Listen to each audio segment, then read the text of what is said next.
Hello, people of YouTube. Yeah, it's me again, Peyton Sabo. And I was just here at home, chilling, working on a new project that I will hopefully be finishing up probably later today or tomorrow. And I'll probably be doing a video on that when I finish that.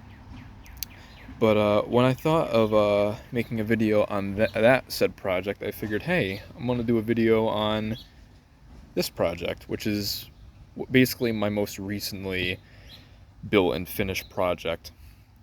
And I know for a fact Mr. Brett Scrooby Chainsaws is out there just sitting on his computer, breathing on his monitor, waiting for me to drop a new video. So, yeah, Brett, this one's for you.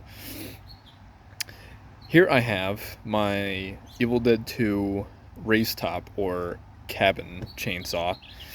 And just as I said previously, this is my most recent chainsaw that I've ever built.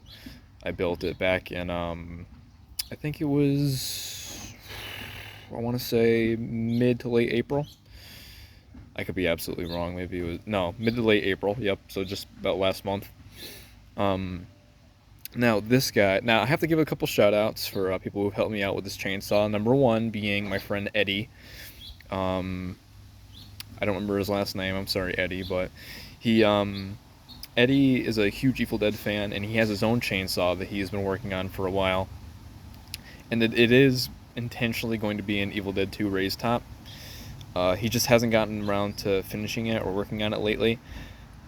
But I think like way back like last year, I asked him for measurements of this chainsaw because I planned on making a chainsaw that was based off of real Homelight measurements. And he came through, he gave me measurements of pretty much every single angle, panel, everything like that. So this chainsaw is based on real Homelight dimensions. So this guy is basically pretty much 1-to-1 scale.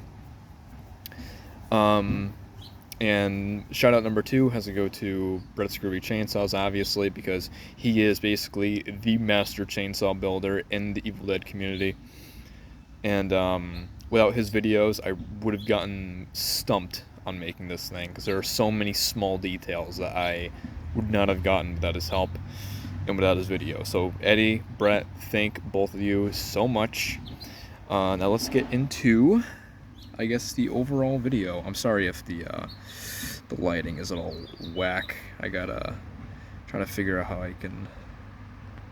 I think that should be okay.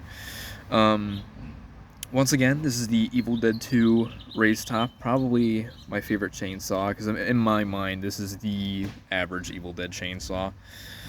Like when you think of Ash's chainsaw, you think of this chainsaw most likely, or Ash vs. Evil Dead, depends on who you are. Once again, based off of real Homelight dimensions. I'll flip this guy around. I got a nice sturdy top handle on it, obviously a little wobbly since this is all DIY and homemade, but it's a sturdy top handle, which I like. So we got the proper 20-inch bar from tip to where it meets the actual body, this line right here. So from there, this is 20 inches, nice, like, this is like, comparing this saw to my other saws, this saw is like Excalibur. It is absolutely wild. But I love it. I love it so dearly. Now, one of the few details that Brett came through with helping with is that I tried to incorporate every single paint detail I could. So like this like weird ghost-looking shaped blob, that's on the real saw. Same thing with these two little blobs and that little solid little chip of paint and all the paint coming off of the rim here. That's all on the real chainsaw.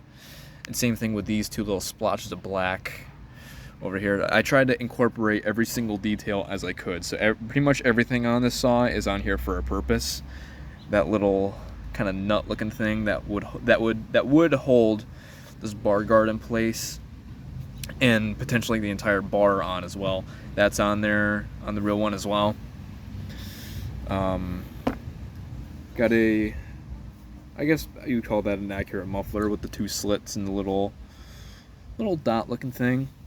Of course, everybody, all the real, Homelight experts know that this is, one of the not mufflers, one of the real mufflers you'd get on a Homelite chainsaw. But it has a weird rectangular metal piece that's welded onto it. But this is what's underneath it. So if you get a Dremel and cut that piece off, you get that. That's some more knowledge from Mr. Brett Scurvy Chainsaws. God bless the man, honestly. Got that kind of... I still don't know what kind of clamp this is called, but I got the... I tried to replicate the kind of clamp that's on the real one using some paper straws and a little nut glued at the end. And and also this chainsaw actually has real hardware here and there. Holy shit! There's a Phillips head there. Just all the screws and nuts and bolts are basically in the right places. Just yeah. We got the single bracket that connects the cuff to the actual body, which is accurate. There's only two connections from the cuff to the body, which is here and this little bracket right here. This chainsaw does have a pull cord, just like all my other saws, because that's like a signature detail that I put in all my saws. I don't know why, but this pull cord, I use key minders for my pull cords, which is something that Odin makes, originally did with his chainsaw. But I think he used like an actual metal one. Mine has an actual string on it, which is more accurate to a real Homelite, because they don't have, chain pull cords. I don't think any chainsaws do, actually, but this one has one that's a little bit more loose, which is a little weird, because like comparing this one to my Ash vs. Evil Dead saw, which I recently revamped. This one's a lot more looser, and the Ash vs. Evil Dead one's a lot more tighter. So when you pull that, it zips right back into place. While this one, when you do that, it flops down. But some of the chainsaws had floppy pull cords like that, but I don't really like it when it's like that. I like it when it's right in this position. Nice sturdy side handle as well. Things not gonna pop off or anything like that. I got the proper reversed oil and gas caps, as seen in the movie. And of course, this chainsaw does have a handle on the inside. I don't know if you could see it in there, but let me put it up towards the light. Maybe you can, just maybe. Yeah, there's a handle in there, so you can grab it. And it is reasonably sturdy. I might go over the handle with some duct tape to prevent any moisture from weakening it anymore, but it's good saw, very lightweight, and it works like a charm. I'm probably going to take this to a convention at some point in time. Don't know when, but hopefully someday. Moving on to the bottom. Now, of course, my chainsaw can actually stand up, as OG Evil Dead 2 chainsaws should. Going to the bottom. Another major thanks to Brett Scurvy Chainsaws for showing the bottom of his Evil Dead 2 chainsaw in his Evil Dead 2 chainsaw details video. I'll probably put that in the description of the video. He was able to show a lot of the key details, so like there's some significant paint weathering and chips. Like there's this line right here that is present on the actual saw, and these three little come on, bastard, focus. There's these three little kind of paint blob chips that are also present on the real saw, and I tried to incorporate those to the best of my ability. And for those asking, yes, that toggle switch does belong on the bottom of the chainsaw. This is a real toggle switch as well. It really is on the real saw too. There's behind the scenes footage of Bruce Campbell filming the final showdown with Henrietta. And there's one shot where he has a chainsaw and you see him flip the switch on the bottom and the chain starts going around on the bar. So it is there, and I have it on mine. Believe it or not, I actually just installed that. Like, today is Sunday, so I guess you would say Saturday, about 3 days ago, because I just got a couple toggle switches from Home Depot, and that was the one thing the saw was missing for a couple of months. Not a couple of months, like 1 month. I just built this thing last month. That's all it was missing. Now it is 100% complete. That's why I am recording this video, because this guy is finally done. There's also these two giant fat looking flathead screws. I'm not sure exactly what screws those are, but these are actually they're made of Sculpey model clay. I sculpted them myself because I didn't have any actual screws that looked like that, and I baked them. Now they're nice and solid, and I glued them in the proper positions, so now those are on there. And then way down here is a little kind of curved flathead screw right underneath that muffler. That is also on the real saw as well. But honestly, that's pretty much it for this chainsaw. It sits really well, and it looks really nice. And I also tried out a new method for doing the raised top. Worked out fantastic. Oh, and real quick, I gotta mention the handle on the inside. It is a vertical handle, which is not accurate to the movie. In the movies, usually there was a horizontal handle. Sometimes they had vertical handles, but not all the time.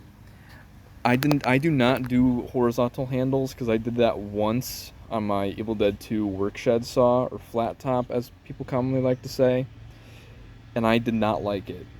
It was very uncomfortable, it was very awkward, and it actually broke off during a convention, so eventually I just redid it, made it a vertical handle, and since then it has not popped loose, nothing like that. So I have a very strict rule when it comes to my handles. I always do them vertical. But that's honestly all I got for this chainsaw. So once again, check out Brett Scrooby Chainsaws. I'll put the link for his channel and his Evil Dead 2 chainsaw detail video in the description. Any contact information I can get about Eddie that could get him, you know, some attention and some hype, I will put that down there as well. But overall, that is it for this video. So everybody, thank you for watching. I am very happy with this build. And once again, I have another build in the works I have not talked about too much. If you're in the Knights of Samaria Facebook group, I have posted a couple teaser pics in there. It's coming along very well, and once again, I might actually be done with it later today or tomorrow. So once that is done, I'll probably do a video on that, because it is pretty sure as of right now, it's a one-of-a-kind prop from a very current popular video game. So I feel like it's going to get a good reaction out of people. But thank everybody for watching, and I'll catch you in the next one.